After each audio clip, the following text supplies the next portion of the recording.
A global structure has a global team. By applying a resource-based view strategy, the global team becomes scarce, valuable, organization-specific, difficult to imitate sources with other words, strategic assets, according to the Winther. By being a team having a standard and common HR processes and being a committed team rather than a merely compliant workforce, the global structure gains a competitive advantage by having a resource that is rare and costly for the competitors to imitate. Uh, Regarding the disadvantages in the global structure, it is, as we mentioned before, the lack of agility and flexibility to customize to the local conditions due to the centralized functions of HR functions and decision makings. And this is a longer chain of command and slow decisions making, and um, this makes it a bit difficult for the firms to adapt, react, and find the proper solutions for the challenges caused by a rapidly changing and uncertain business environment that it is today. In global organizations where structures are centralized, it is difficult to sense in a good time the external changes, market dynamics. Uh, they are not geographically close to the HQs where the resources with the right competence are located. And so in case of the economic downturns or pandemics or crisis, it would be difficult to scale up or down the operations based on the market demands, as the decision makers are not in the local subsidiaries but in the HQ. Both agility and flexibility are very important, and it's lacking in that kind of structure. Cultural differences and diversity challenges, it is another challenge in the global in the global structure, because it is quite difficult to navigate or to understand the cultural differences so far away from where their operationals are.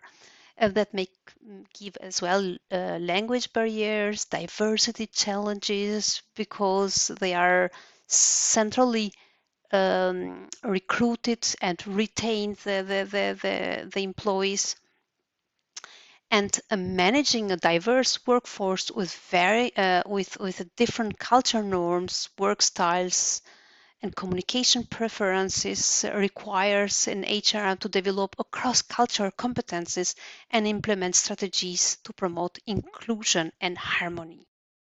And now that we have identified advantages and disadvantages, or weakness and strength of these both structures, the question it is how to make this change, how to shift from the multi-domestic to a global strategy.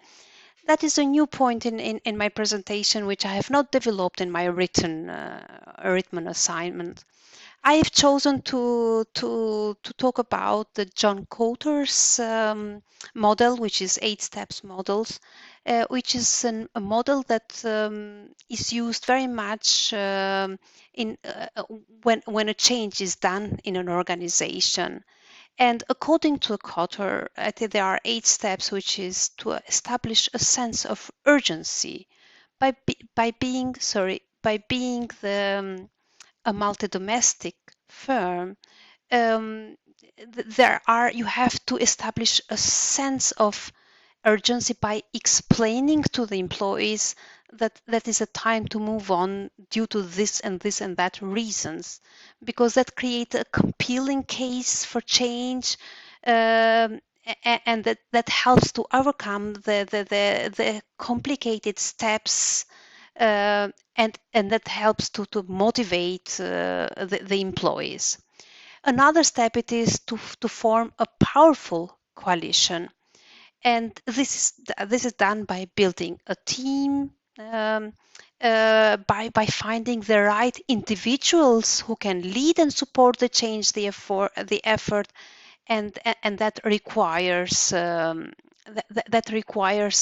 a strategic positioner, and a change champion in the organization. That it reduce as well the uh, the fact that the people will be against the change because they miss some of their privileges that they used to have in the multi-domestic strategy. It is very important as well to communicate very clearly the vision and the change, and then to empower the action in order to remove the obstacles the employees they find to the employees to make the change. When all 5 steps are done, and then it is very important to generate a short-term wins, because by this way you will reinforce, you'll make to celebrate these small wins. You will keep people engaged, motivated, um, because they can see the green light by the end of the tunnel, and this you have to hold this momentum. You boost the confidence and demonstrate the progress of being made in the organization. And when all these small wins are promoted, and then it's very important to consolidate gains and produce more change. So you take the changes step by step, and it is typical the profile of the change champion as a HR profile. In the end, it is very important to anchor changes in corporate culture, and that might be a very not very difficult step due to the structure of the global firms. While implementing the change, there are several consequences can arise, and this may include resistance from the employees due to the being reluctant, missing their privileges, and fearing the change, fear to miss their job, fear to have not the right competences. That's why a training program and career development possibilities should be there for the employees. Communication gaps can be very challenging because there can be misunderstandings, and by being not very open in communication, you can impact the loss of productivity during the transition period. And then effective change management by having a strategic positioner and a change champion um, can make that you implement the new strategy successfully, uh, and make the stakeholder happy and engaged. You address the concerns in this strategy and provide the support for training and continuous monitoring by evaluating step by step the strategy. As a result, and as a conclusion, multi-domestic firms attempting to make the transition to a global state are confronted, of course, by the challenges that they from short chain of command, they become long chain of command. The decision making becomes slower, and they become a bit stiff and inflexible.